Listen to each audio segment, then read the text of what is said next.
এই মেয়েটা মরুভূমির মাঝখানে একটা আঠালো পদার্থ খুঁজে পায়। প্রথমে সে মনে করেছিল এখানে হয়তো বা পানি জমে আছে, কিন্তু পরে সে বুঝতে পারে এটা খুব ঘন আর আঠালো একটা পদার্থ, এটাকে সে খেতে পারবে না। ঠিক তখনই সে দেখতে পায় তার পেছনে অদ্ভুত একটা ঘোড়া তাকে কিছু একটা ইশারা দিচ্ছে। ঠিক তখনই হঠাৎ সেই তরলের মধ্যে থেকে বিশাল একটা দানব বেরিয়ে আসে, আর তখন মেয়েটা কোনো রকমের জীবন বাঁচিয়ে ওখান থেকে সরে আসে। প্রাণীটা আবারও সেই মরুভূমির বালির মধ্যে গিয়ে ঢুকে পড়ে। তারপর মেয়েটা দেখতে পায় ঘোড়াটা তার কাছাকাছি এসেছে। মেয়েটা ঘোড়াটাকে হাত দিয়ে ধরতে যায়, কিন্তু তখনই ঘোড়াটা তার থেকে দূরে সরে যায়।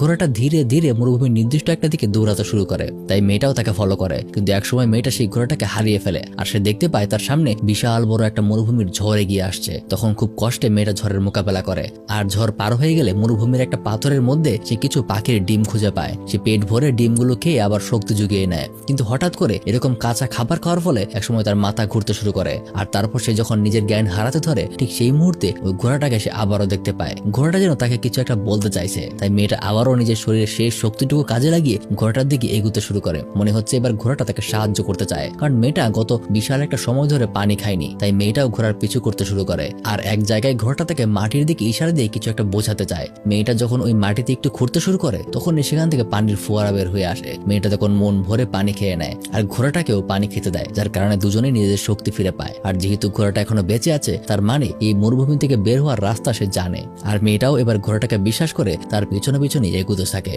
হয়তো কিছু এগুলেই সে এবার জনবসতি খুঁজে পাবে।